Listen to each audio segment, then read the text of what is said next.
Buletin Didik 9 Julai bersama saya Zaiti Zubir. Salam hormat dan salam sejahtera. Pelaksanaan pengajaran dan pembelajaran di rumah PDPR ternyata mempunyai cabarannya yang tersendiri. Kebelakangan ini semakin ramai yang berpendapat bahawa kaedah tersebut dilihat kurang efektif berbanding PDP secara bersemuka di sekolah.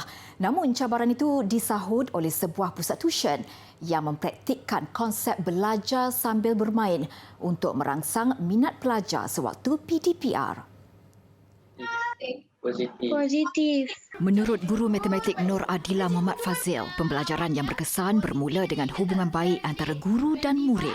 Interaksi antara kedua-dua pihak menjadi sangat penting.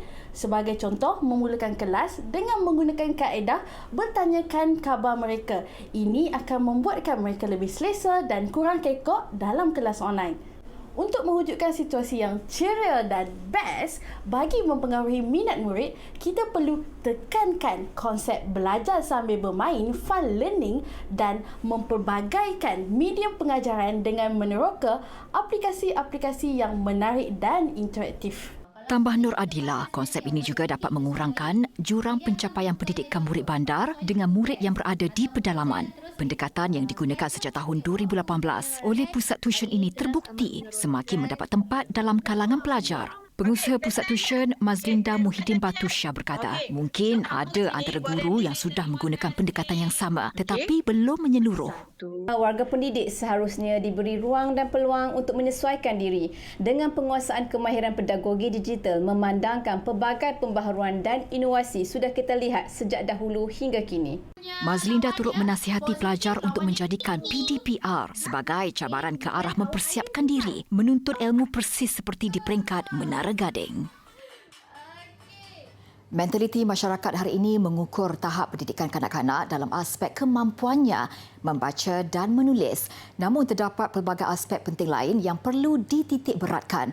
Antaranya kemahiran hidup seperti corak pemikiran dan cara berkomunikasi. Bertitik tolak dari situ ia memberi idea kepada sepasang suami isteri untuk melaksanakan program Cerdik. Cerdik adalah ringkasan daripada cerita sambil mendidik. Sebagai usaha membantu kanak-kanak dalam lingkungan umur 10 tahun hingga remaja, terutama dari golongan berpendapatan rendah B40, mengasah kemahiran hidup. Rashid Mat dan isteri Nurlina Husin gigih membantu anak bangsa melalui program ini sebagai sumbangan mereka kepada golongan yang memerlukan. Sebagai satu program yang holistik, Cerdik menyediakan pengetahuan, pengalaman dan juga kemahiran untuk mengembangkan corak pemikiran membina ataupun growth mindset. Justru kami mendorong pelajar-pelajar dan remaja untuk menimba pengalaman dan seterusnya berani dalam membuat keputusan dan merenung kembali tindakan yang telah mereka ambil supaya mereka dapat mempelajari daripada apa yang telah mereka ataupun daripada apa yang tindakan yang telah mereka ambil. Tambah Rashid, program pendidikan yang bermula sejak tahun 2018 ini mampu membina kemahiran abad ke-21, melibatkan kemahiran hidup, belajar dan literasi untuk melahirkan generasi yang lebih baik. Bagi golongan belia pula, jelas Rashid, program tersebut dapat memberi manfaat kepada mereka untuk menjadi seorang pekerja yang mahir berkomunikasi, sekaligus menyumbang kepada kehidupan yang lebih cemerlang untuk keluarga, terutamanya golongan B40. Kesan jangka panjang untuk pelaksanaan program Cerdik ini adalah berbentuk serampang dua mata, di mana untuk golongan pelajar, mereka akan mendapat pemahaman yang lebih mendalam tentang matlamat mereka sebagai seorang pelajar, potensi diri mereka dan juga tingkah laku yang baik yang membolehkan mereka menjadi seorang pelajar dan komunikator yang lebih baik di sekolah. Selama 3 tahun program ini dijalankan, Cerdik telah berjaya membantu 682 pelajar.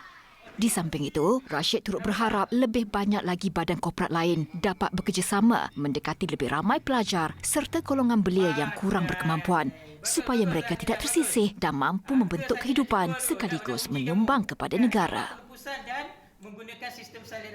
Kepada mereka yang memohon ke Institut Pendidikan Guru, Kementerian Pendidikan Malaysia bagi program ijazah sarjana muda perguruan dan program penghantaran pelajar cemerlang ke luar negara serta program matrikulasi Kementerian Pendidikan Malaysia bagi pengambilan tahun ini boleh menyemak permohonan mereka sejak semalam. Bagi program ijazah sarjana muda perguruan dan program penghantaran pelajar cemerlang ke luar negara, semakan boleh dibuat di pautan pismp.moe. Manakala bagi program matrikulasi Kementerian Pendidikan Malaysia, calon yang memohon boleh membuat semakan di bahagian matrikulasi. Kepada calon yang telah berjaya, diucapkan tahniah.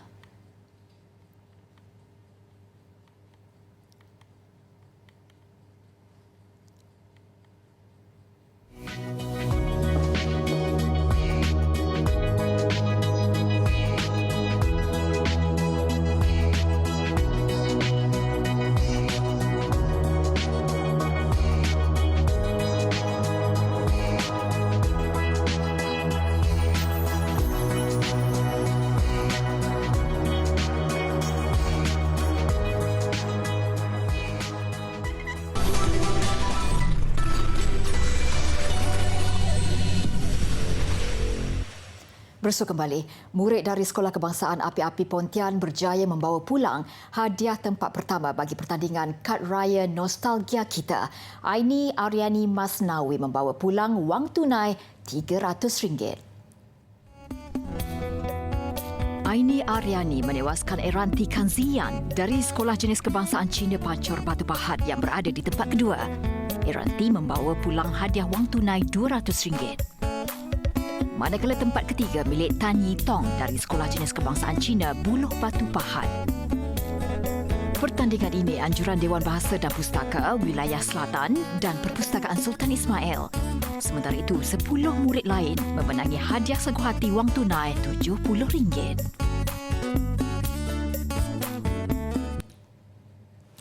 Berdisiplin, fokus dan bersungguh-sungguh dalam membuat sesuatu antara rahsia kejayaan pemain hoki remaja kebangsaan Kirandip Kaur.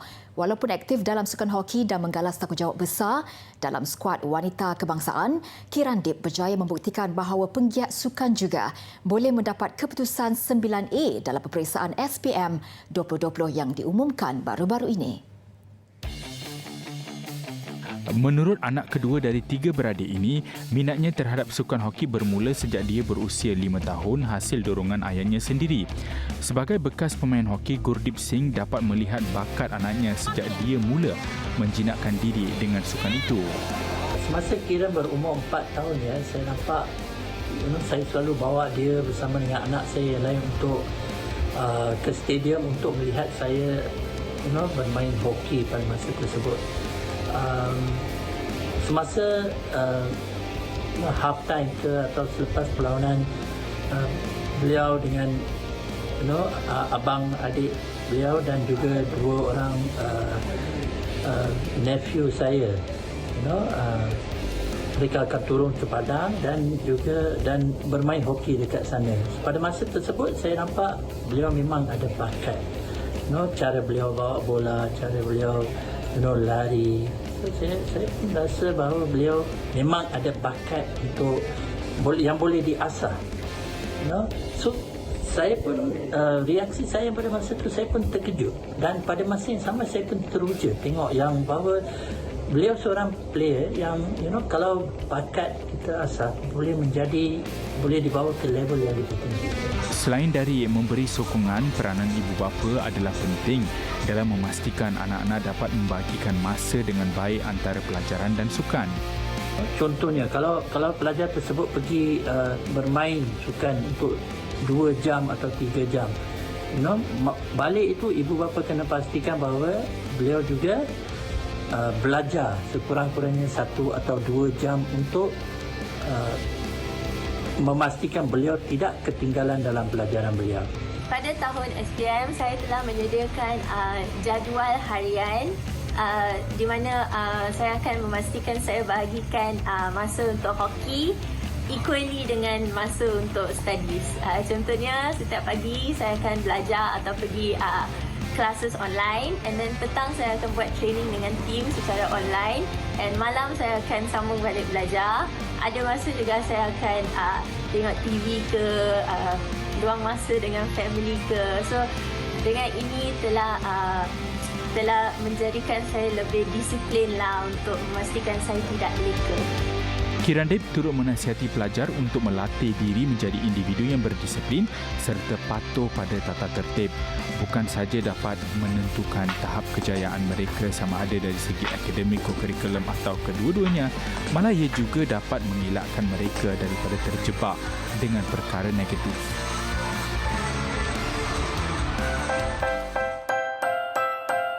Condong ditumpil, lemah dianduh.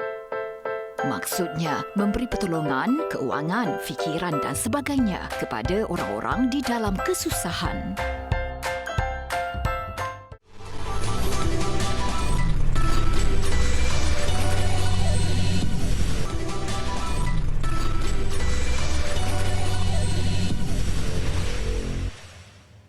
Istana Pasir tertinggi di dunia dengan ketinggian lebih 20 meter dan berat hampir 5,000 tan siap dibina di sebuah bandar tepi pantai di Blokhus, Denmark.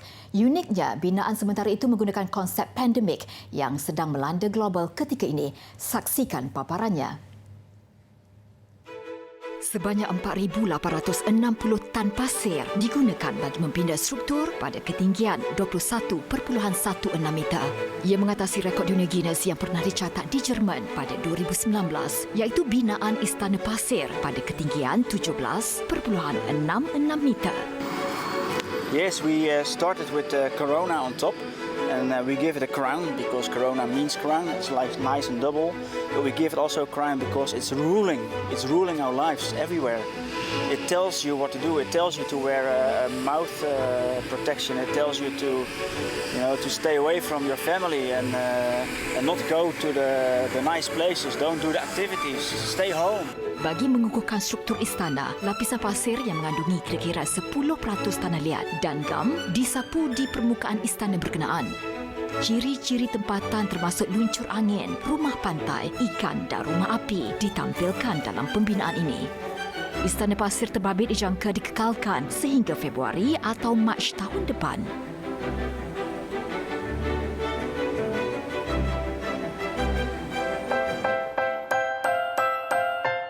Bila batang tidak berakar, batang lapuk dahan meranggas.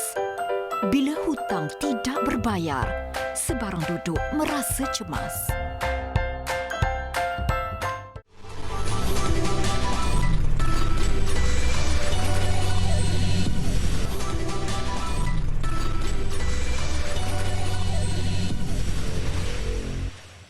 Laporan sukan, undian bagi acara badminton Sukan Badminton Tokyo menyaksikan harapan tunggal perseorangan lelaki negara Li Zijia berada dalam kumpulan yang agak mudah. Begitupun laluan dalam fasa kalah mati, Zijia berkemungkinan besar bakal meniti laluan sukar menentang juara bertahan dari China, Chen Long. Namun nada positif diluahkan juara All England 2021 itu apabila bersedia berdepan siapa sahaja lawan tanpa mengharapkan tuah undian. Zijia diletakkan sebagai pilihan ke-9 dalam saingan kumpulan M. Berdasarkan rekod pertemuan dengan Lebedev dan Pushtarov, Zijia menang sekali dan kalah sekali kepada kedua-dua lawannya itu. Dia mengakui pengalaman yang dimiliki pemain Perancis Lebedev tidak seharusnya diambil mudah. Namun Zijia tidak mahu memikirkan sangat lawan yang bakal dihadapi, meskipun mungkin akan menentang juara bertahan dari China, Chen Long. Kalau you nak jadi satu champion, satu player yang bagus, saya rasa any opponent datang pun saya rasa you pun kena kalahkan. Selain Zijia, cabaran pemain badminton negara ke Sukan Olimpik Tokyo turut digalas pemain perseorangan wanita Sonia Chia, beregu lelaki Aaron Chia, So Wei Yi, beregu wanita Chow Mei Kwan, Lee Meng Yen dan beregu campuran Chang Peng Sun, Goh Liu Ying. Sejarah penyertaan paling gemilang Malaysia pada Sukan Olimpik. Pada tamasya di Rio, Brazil 2016, menyaksikan Malaysia membawa pulang 3 pingat perak menerusi Datuk Lee Chong Wei perseorangan lelaki, Goh Wee Shem Tan Wee Kiong beregu lelaki dan Chang Peng Son Goh Liu Ying beregu campuran. Acara badminton Sukan Olimpik Tokyo dijadual bermula pada 24 Julai hingga 2 Ogos di Musashino Forest Sport Plaza. Sementara itu, kemeriahan tamasya Olimpik yang bakal berlangsung mula menjadi topik perbincangan hangat. Susulan pengumuman tuan rumah Tokyo bahawa penonton tidak dibenarkan hadir ke venue pertandingan. Pengumuman itu dibuat pada sidang media khas yang turut dihadiri Presiden Olimpik 2020, Seiko Hashimoto. Ia selepas kerajaan Jepun melanjutkan tempoh darurat sehingga 22 Ogos yang menyaksikan tamasya Olimpik Tokyo akan berlangsung sepanjang tempoh itu. Malah penonton juga tidak dibenarkan hadir pada acara pembukaan rasmi di Stadium Olimpik Tokyo yang dijadualkan pada 23 Julai. Penganjur akan memutuskan dalam masa terdekat jumlah pegawai dan media yang dibenarkan menyertai acara pembukaan rasmi. Beralih ke saingan bola sepak Liga Juara-Juara Asia, kumpulan F terus menampilkan saingan sengit kelab Korea Selatan, Ulsan Hyundai dan wakil Thailand Pathum United. Berbaki satu perlawanan, Ulsan mendahului kumpulan F dengan 15 mata, namun diekori rapat Pathum yang ketinggalan 3 mata di tangga kedua. Berdepan kelab Vietnam Viettel FC tanpa gol pada babak pertama, Ulsan membuka jaringan pada minit ke-48 menerusi Valery Gazaishvili. Minit ke-55, Lucas Hintersia menjadikan kedudukan 2-0. Oh Sin Hun melengkapkan kemenangan 3-0 Ulsan tak kala 4 minit sebelum tamat masa permainan. Ini kemenangan ke-5 berturut-turut Ulsan untuk kekal mengungguli kumpulan F dengan 15 mata. Sementara wakil Thailand Pathum United terus menyaingi Ulsan di tangga kedua dengan kemenangan ke atas Kaya FC dari Filipina. Gol tunggal Pathum United dijaringkan oleh Sarach Yuyan pada minit ke-83. Penentuan juara kumpulan F makin menarik apabila Pathum akan menentang Ulsan pada aksi terakhir 11 Julai ini. Turut beraksi aksi kumpulan I. Wakil Filipina United City menentang kelab China Beijing FC. Beijing FC mendahului 2-0 pada babak pertama menerusi jaringan Jiang Wenho dan Leng Zijuan seawal minit pertama dan keempat. Namun United City bangkit dengan 3 gol pada babak kedua. Mark Hartman berjaya merapatkan jurang gol pada minit ke-59. Disusuli gol penyamaan Bayerns 10 minit berselang. Hartman muncul wira United City apabila menjadikan gol kemenangan pada minit ke-80. Begitupun, kedua-dua pasukan gagal melayakkan diri ke pusingan kalah mati. Aksi papan selaju pada kelajuan tinggi mengakhiri buletin didik malam ini. Dengan itu saya Zaiti Zubir, salam hormat dan Assalamualaikum.